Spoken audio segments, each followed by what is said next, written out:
Sir NEET தேர்வு நேற்றைய தினம் வந்து நடந்து முடிந்துள்ளது. கிட்டத்தட்ட 1.5 லட்சம் மாணவ மாணவிகளுக்கு மேலே எழுதியிருக்காங்க.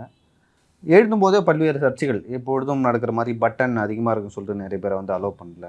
நகை கட் பண்ணியிருக்காங்க. திமுக மாதிரியே பேசாதீங்க. திமுக மாதிரி இல்லை சார், இந்த மாணவிக்கு இழைக்கப்பட்ட கொடுமை அப்படின்னு சொல்லிட்டு பேசியிருக்காங்க. காதில் டார்ச் லைட் அடிச்சு பேசியிருக்காங்க.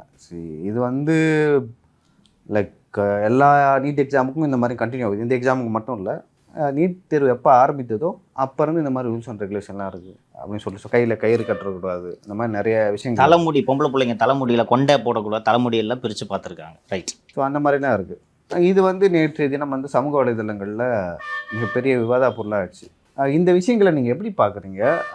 இதில் வந்து மாணவ மாணவிகள் மேலே நம்ம குற்றம் சொல்கிறதா, இல்லை வந்து தேர்வு நடத்துகிறாங்கல்ல அவர்கள் மீது குற்றம் சாட்டுறதா? இல்லையோ, நீங்கள் நல்லா ஹைட்டாக இருக்கீங்க, சப் இன்ஸ்பெக்டர் வேலைக்கு உங்களுக்கு ஆர்வம் இல்லாதனால இங்கே வந்துட்டீங்க. சப் இன்ஸ்பெக்டர் வேலைக்கு தகுதியான ஆள் தான், ஓகேவா? சப் இன்ஸ்பெக்டர் வேலைக்கு போகிறீங்கன்னா, இல்லை காவலர் வேலைக்கு போகிறீங்கன்னா இத்தனை அடி ஹைட் இருக்கணும், கரெக்டாக? மார்பளவு இத்தனை அளவு இருக்க வேண்டும், ஓட வேண்டும், நீளம் தாண்ட வேண்டும், கயிறு ஏற வேண்டும், கரெக்டாக? கயிறு ஏற வேண்டும் இல்லையா? போலீஸ் வேலைக்கு போய்ட்டு என்ன கயிறு ஏற சொல்கிறார்கள், என்ன இப்படி கொடுமைப்படுத்துகிறார்கள் நீங்கள் பேசுவீங்க, அது நியாயம் இல்லை சார். உங்களுக்கு டாக்டர் ஆகணும்னு ஆசை, நீங்கள் இந்த தேர்வுக்காக 2 வருஷமாக படிச்சுருக்கிறீங்க. குறைந்தபட்சம் 10 மணிக்கு தேர்வுனா 9 மணிக்கு தேர்வு ஹாலில் இருக்கணுன்றது உங்களுக்கு தெரிய வேணாமா? நேற்று காலை முதல் வந்திருந்த செய்திகளெல்லாம் நீங்கள் நன்றாக கவனித்து பார்த்திருந்தீர்கள் என்றால் இதில் ஒரு பேட்டர்ன் இருக்கிறது தெரியும்.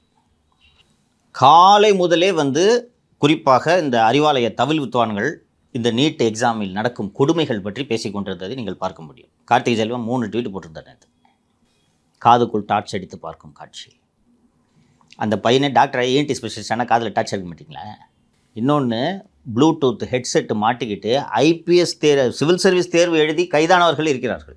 கொச்சியில் கூட ஒருத்தர் கைதாக இருக்கார், எக்மோரில் ஒருவர் கைதாக இருக்கிறார். சென்னை எக்மோரில் பிரசிடென்சி கேர்ள்ஸ் ஹையர் ஸ்கூலில் ஒருத்தர் ஐபிஎஸ் ஆகிட்டான், ஐஏஎஸ் ஆகிறதுக்கு எக்ஸாம் எழுதி மாட்டினான். ஸோ இப்படி இருக்கும்போது இந்த தேர்வுக்கு இதுதான் விதிமுறை. இங்கே பாருங்கள், நேற்று இந்த பேட்டர்ன் இது சொல்லிடுறேன். எல்லா ஊடகங்களிலும் இந்த செய்தி வந்தது கவனிச்சிங்களா? ஆதார் கார்டை மறந்துவிட்டு வந்த மாணவி, உதவி செய்த போலீஸார். பார்த்தீங்களா? தனது ஃபோனை கொடுத்து உதவி செய்த போலீஸார். ஒரு சாதாரண மேட்ரு. இன்னொன்று, ஆதார் கார்டை மறந்துட்டு நீ எதுக்கு வர? 2 வருஷம் எக்ஸாமுக்கு தயாரிப்பு பண்ணுவாங்களாம், எக்ஸாமுக்கு போகும்போது எது எட்டுன்னு போகணுன்னு தெரியாதான். நாம் இந்த வலையில் விழுந்துடக்கூடாது இல்லையோ? இவங்க ஒரு நரேட்டிவை இந்த நரேட்டிவை செட் பண்ணுது. இன்றைக்கி காலையிலேருந்து இன்ஸ்ட்ரக்ஷன், இதை பேசுங்கள்.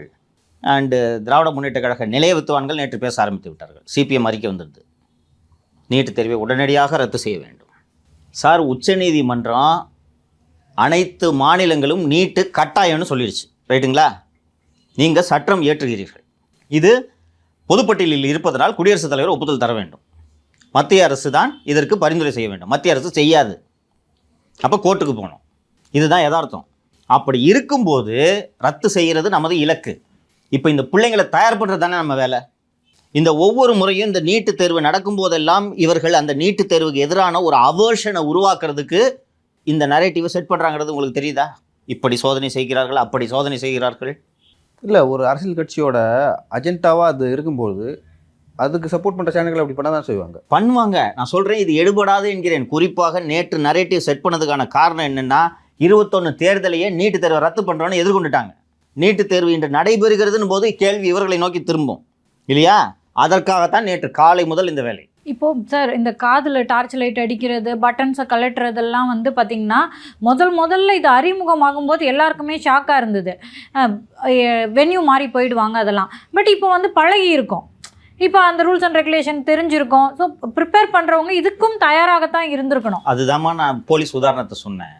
போனோடனே சட்டை காட்ட சொல்லுவாங்க. என்ன நீ என்ன போய் சட்டை காட்ட சொல்கிறேன்? நீ போலீஸ் வேலைக்கு வராதீங்க, குதிக்கணும், தாண்டணும், கயிறு ஏறணும், அது அந்த வேலைக்கான விதிமுறை. இது நீட்டு தேர்வுனா இதெல்லாம் பண்ணுவாங்க. இப்போ வந்து என்ன ஆகுதுன்னா, ஏற்கனவே உதயநிதி அவர்கள் வந்து நாங்கள் ஆட்சிக்கு வந்துட்டா நீட்டை ஒழிப்போம் அப்படின்னு பேசினார் இல்லை, அந்த வீடியோஸ் எல்லாம் வைரல் ஆகிட்டு. நம்முடைய ஆதரவோடு நம்முடைய தலைவர் தலைமையிலான ஆட்சி அமையும். அப்போது தமிழ்நாட்டில் நீட் இருக்காது. பழையபடி +2 மார்க்கை வச்சே நம்ம பசங்க மெடிக்கல் படிக்கத்தான் போகிறாங்க. அடிமைகளை விரட்டுவோம், நீட்டை ஒழிப்போம், நம் மாணவருடைய மருத்துவராகும் கனவை நிஜமாக்குவோம். இங்கேருந்து மடைமாற்றம் செய்வதற்காக தான் இதை பண்ணுறாங்க. இன்று காலை யூடியூபர், சினிமா ரிவ்யூவர் மற்றும் சுகாதாரத்துறை அமைச்சர் திரு மா சுப்பிரமணியம் அவர்கள் ஒரு கருத்து தெரிவித்திருக்கிறார். 7.5% 10% உயர்த்த வேண்டும். நீட் தேர்வை ரத்து செய்வதற்கு டாக்டர் தமிழிசை சவுந்தரராஜன் உதவ வேண்டும். இப்போது இவர்களோட கையாளாகத்தனம் தெரிகிறதா? உண்மையிலேயே 7.5% 10% ஆக்க வேண்டும் என்று பேசுவதற்கு இவர்கள் வெட்கப்பட வேண்டும். அவர் நினைத்தா அதை அவங்களே பண்ணலாம். பண்ணலான்றது இல்லாமல் யார் அறிமுகப்படுத்தினது இதை 7.5%? 21 சட்டப்பேரவை தேர்தல், இது தேர்தலில் அதுக்கு முன்னாடி நீட் எக்ஸாம் வரப்போகிறது. மே மாதம், இந்த அரௌண்ட் இந்த பீரியட் தான், மே மாதம் வரப்போகிறது. அசம்பிளி கூட்டத்தோடு முடிய போகிறது. பன்வாரிலால் புரோஹித் இதில் பொருளாதாரத்தில் பின்தங்கியவர்கள், அரிய வகை ஏழைகளுக்கான இடஒதுக்கீடு இதில் உள்ள உட்பிரிவாக வையின்ட்டு கையெழுத்து போட மாட்டேங்கிறாரு. கவர்னர் கன்சென்ட் இல்லாமல் என்ன பண்ணுறது? கேம்பெயின் போயிட்டுருக்காரு. நவம்பர்லேயே ஆரம்பிச்சிட்டார் கேம்பெயின். அப்புறம் அதிகாரிகளும் மூத்த வழக்கறிஞர்களும், சார் ஸ்பெஷல் ப்ரொவிஷன் இருக்குது, கவர்னர் கன்சென்ட் இல்லாமல் நீங்கள் கையெழுத்து போடலாம், பின்னேற்பு வாங்கி கொள்ளலாம், செக்ரட்டரியேட் பிஸ்னஸ் ரூல்ஸில் ப்ரொவிஷன் இருக்குது சொன்னோன்னே கையெழுத்து போட்டுட்டு அது நிறைய ஏற்பாடு வேலை செஞ்சாங்க. டெல்லியிலிருந்து பிஜேபி அமைச்சர் ஒரு மூலமாக, சார் நீங்கள் இந்த மாதிரி கவர்னர் ஒப்புதல் அளிச்சிட்டாருன்னு கிளைம் பண்ணிங்கன்னா அந்த டெல்லியில் பேட்டி கொடுத்துட்டாரு. பார்த்தீங்களா, நாங்கள் கன்சென்ட் கொடுத்துட்டோன்னே இவர் பன்வாரிலால் நான் எப்போயா கொடுத்தேன், ஃபைல் பெண்டிங்காக இருக்குன்றாரு. அவ்வளவு அவசரமாக அதை கொடுக்க வைத்தார். இன்றைக்கு வரைக்கும் இதனால் தானே பல அரசு பள்ளி மாணவர்கள் நீட்டுத் தேர்வில் வெற்றி பெற்றிருக்காங்க. நான் என்ன சொல்கிறேன், உச்சநீதிமன்றம் உடனடியாக செய்யாது. இன்னொன்று, நீங்கள் சட்டம் இயற்றி குடியரசுத் தலைவர் ஒப்புதல் கொடுத்தால் கூட பிற மாநிலங்களைச் சேர்ந்த மாணவர்கள் நாங்கள் மட்டும் ஏன் நீட் எழுத வேண்டும் என்று உச்சநீதிமன்றத்தை அணுகி இந்த சட்டத்திற்கு தடை பெறுவதற்கு தான் சாத்தியம் அதிகம் இருக்கிறது. ரைட் டு ஈக்குவாலிட்டி வயலேட் ஆகுதா? நான் கேரளாவில் பிறந்திருக்கேன், நான் மட்டும் நீட் எழுதுனா தமிழ்நாட்டில் பிறந்தவன், இந்தியா ஆர்டிகல் 14 இந்தியா முழுக்க ஒன்று தானே, ஈக்குவாலிட்டி வயலேட் ஆகுதா இல்லையா? நான் மட்டும் எங்கள் 2 வருஷம் கஷ்டப்பட்டு மெடிக்கல் டாக்டர் ஆகணும், தமிழ்நாட்டில் +2 முடிச்சுட்டு டாக்டர் ஆகுறான். எங்கள் மாநில சுயாட்சின்னு ஒரு விஷயம் இருக்குல்ல, அது அடிப்படுது இல்லை சார்? அது அடிப்படுது உங்களுக்கு. அது அப்போது கல்வி மாநில பட்டியலில் இருக்க வேண்டும் அல்லவா? 18 வருடம் மத்திய அரசில் பங்கு வகித்தீர்கள் அல்லவா? பங்கு வகித்தீர்களா இல்லையா? கல்வியை மாநில பட்டியலுக்கு மாற்றுவதற்கான நடவடிக்கைகள் நீங்கள் ஏன் எடுக்கலை? அன்றைக்கி ஏன் சார் மாநில சுயாட்சி பேசலை? இன்றைக்கி கல்வி உரிமை பேசுகிறீங்களா சார்? 2Gயில் சம்பாரிச்சுட்டு இருந்தப்போ உங்களுக்கு கல்வி உரிமை கண்ணுக்கு தெரியலையா சார்? கடல் உள்ள மணல் அள்ளி திருடுறதுக்கு உங்களுக்கு தெரிஞ்சதில்லை சார்? அன்றைக்கி மாநில உரிமை தெரியலையா? குறைந்தபட்சம் மாநில உரிமை என்றைக்காக இருந்தாலும் மாநில உரிமை தானே. அன்னைக்கு நீங்கள் மாநில உரிமை கல்வியை மாநில பட்டியலுக்கு மாற்றி இருந்தீங்கன்னா நீங்கள் இதுக்கு கட்டுப்பட வேணாமே. உங்களை தமிழகம் வாழ்வாங்கு வாழ்த்தி இருக்குமே. நீங்கள் இன்றைக்கு மாநில உரிமை மாநில சுயாட்சி பேசுவதும் உங்கள் சுயநலத்தின் காரணமாக, உங்களது கையாளகத்தனத்தின் காரணமாக. இன்னைக்கு தமிழிசை சவுந்தரராஜன் உதவி பண்ணணும் அப்படிலாம் சொல்றாங்க. ஏற்கனவே தேர்தல் அறிக்கையில நீட்டை ஒழிப்பதற்கான ரகசியம் எங்களுக்கு தெரியும் அப்படின்னு தேர்தலை எதிர்கொண்டாங்க. வீடியோ இருக்குமா? அப்படி இருக்கும்போது அன்னைக்கு உங்களுக்கு இந்த சட்டங்கள்லாம் தெரியலையா? நான் இது கேட்கறது லியோ நல்ல கேள்வி கேட்டார். ஏன் சார் இது மாநில உரிமையில் தலையிடுறது நியாயம்?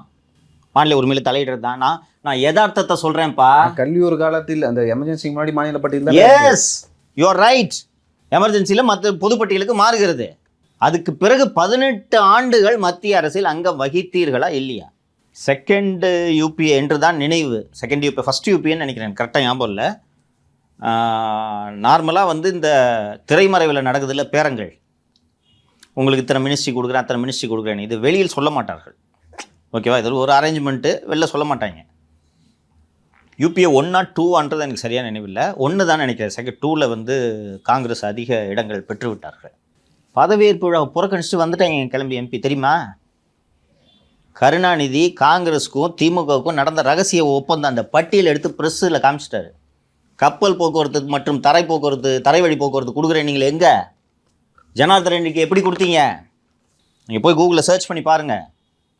ஃபர்ஸ்ட் யூபிஏ தான். செகண்ட் யூபிஏ தானே? செகண்ட் யூபிஏ அப்போ அந்த போர் நடந்தது, அப்போ இல்லை, அதுக்கு முன்னாடி தான். எங்கே எங்களுக்கு மினிஸ்ட்ரி எங்கே? சந்திரசேகர் ராவின் தெலுங்கு தேசம் ஒரு கூட்டணி கட்சி, காங்கிரஸ் இதில் அணியில் கிளம்பி வந்துட்டார். பதவியேற்பு விழா வேணையா, கிளம்பி வாங்க ஏன்ட்டார். கிளம்பி வந்துட்டாங்க. சந்திரசேகர் ராவுக்கு அந்த துறையை கொடுக்கறதுக்காக தான் இவங்ககிட்டேருந்து ஒரு துறையை எடுக்கிறாங்க, தரைவழி மற்றும் கப்பல் போக்குவரத்து.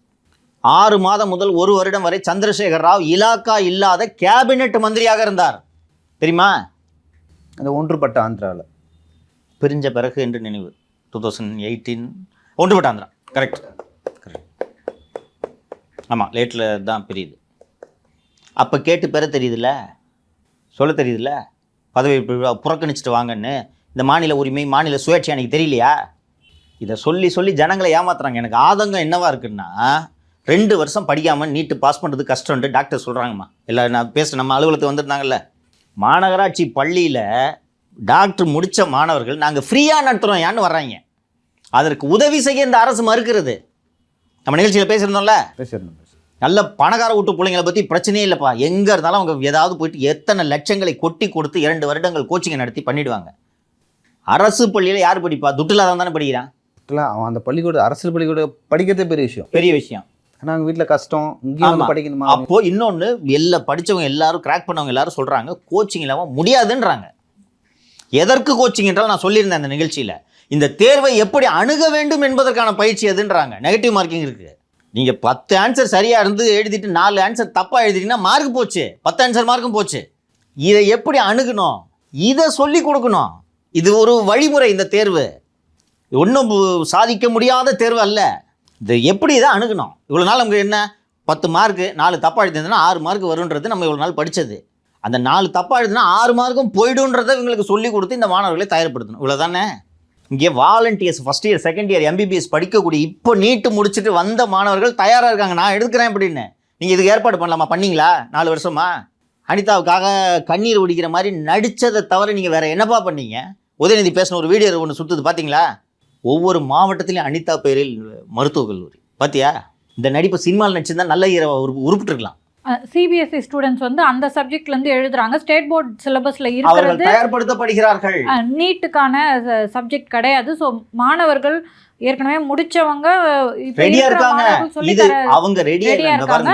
டாக்டர்ஸ் ரெடியா இருப்பாங்க. புரியுதா? இந்த நம்மளோட ஸ்கூல் சப்போர்ட் பண்ணலன்னு தானே சார் சொல்லியிருந்தோம். இன்ஃப்ராஸ்ட்ரக்சர் வேணும், அந்த மெட்டீரியலை பிரிண்ட் போடணும், இன்ஃப்ராஸ்ட்ரக்சர் வேணும். இப்போ நீங்க 2 பேரும் டாக்டர், செகண்ட் இயர் படிக்கிறீங்க, தேர்ட் இயர் படிக்கிறீங்க, உங்களுக்கு அரசு பள்ளி மாணவர்களுக்கு சொல்லிக் கொடுக்கணும்னு ஆசை. எங்கே போய் சொல்லிக் கொடுப்பீங்க?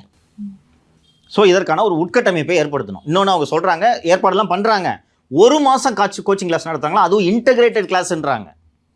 Not exclusively for NEET, IIT, லொட்டு லொசுக்குன்னு எல்லா எக்ஸாமுக்கும் சேர்த்து ஒரு எக்ஸாம், காமன் எக்ஸாம் மாதிரி, காமன் கிளாஸ் மாதிரி நடத்துகிறாங்க. அந்த டாக்டர்கள் என்ன சொல்கிறாங்கன்னா, இது போதாது, 2 ஆண்டுகள், குறைந்தது 1 ஆண்டு, 12 மாதம் படித்தாதான் சார் நீட்டு கிராக் பண்ண முடியுன்றாங்க, நல்ல ஸ்கோர் வாங்க முடியுன்றாங்க. சார் 2021 தேர்தலுக்கு முன்பு வந்து நீட் தேர்வை வச்சு இவங்க வந்து ப்ரொபகண்டா பண்ணிட்டு வந்தாங்க, டிஎம்கே ரத்து செய்யப்படும். அப்போ வந்து அதிமுக தரப்பில் வந்து நாங்களும் நீட் தேர்வை ரத்து செய்ய பாஜக அரசு கோரிக்கை இப்போ அவங்கள வலியுறுத்துவோம்னு சொல்கிறாங்க. இது தொடர்பாக வந்து தற்போதைய திமுக துணை பொதுச் செயலாளர் திரு ஆர் ராசா அவர்கள் சொல்கிறாரு, நீட் தேர்வு யாராலுமே ரத்து செய்ய முடியாது அப்படின்னு சொல்லிட்டு ஒரு ஸ்டேட்மெண்ட் விடுறாரு.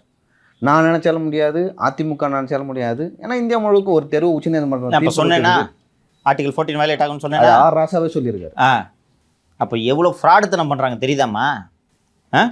நேற்று பூரா நடந்தது இந்த கமல் கட்டுறதை பார்க்குறது. அதில் ஒரு பொண்ணு தாமதமாக வந்து கடைசி நிமிடத்தில் தேர்வு எழுத சென்ற மாணவிட்டு ஒரு பொண்ணு ஸ்லோ மோஷனில் ஓடுறது, ஸ்லோ மோஷனில் பாலிமரா நியூஸ் தமிழான்னு தெரில, அவள் கூப்பிட்டு மண்டை மேலே போடணும். 10 மணி எக்ஸாமுக்கு லேட்டாக வரேன்னு சொல்லிட்டு இதை ஸ்லோ மோஷனில் போடுறாங்க. ஆதார் கார்டை மறந்து வந்த மாணவி, கடைசி நேரத்தில் தேர்தல் எழுத வந்த மாணவிக்கு அனுமதி பெற்றது இந்த போலீஸார்னா, இது என்ன எக்ஸாம்னா கரெக்டாக போவேண்ணா? ட்ரெயினை பிடிக்கணும்னா போகிறீங்கல்ல கரெக்டாக, ஃப்ளைட்டை பிடிக்கணும் 2 மணி நேரம் முன்னாடி போக தெரியுதுல ஏர்போர்ட்டுக்கு. இது என்னென்னா, காலையிலேருந்து இப்போ நீங்கள் வந்த உடனே நீங்கள் 2 பேரும் ஆதங்கமாக தானே கேட்டீங்க இந்த நீட்டு தேர்வு கொடுமை அப்படின்ட்டு. இதை அவங்க மூளையில் பூத்துறாங்க, பொது புத்தியில் இதை கொண்டு வராங்க. நீட் எனும் அரக்கனை திமுகவால் தான் ஒழிக்க முடியும் என்ற நரேட்டிவை செட் பண்ணுறாங்க. இந்த நான் 5 வருஷமாக 6 வருஷமாக எக்ஸாம் நடக்குது, 5 வருஷமாக படிச்சுட்டு பசங்க டாக்டர் ஆகல.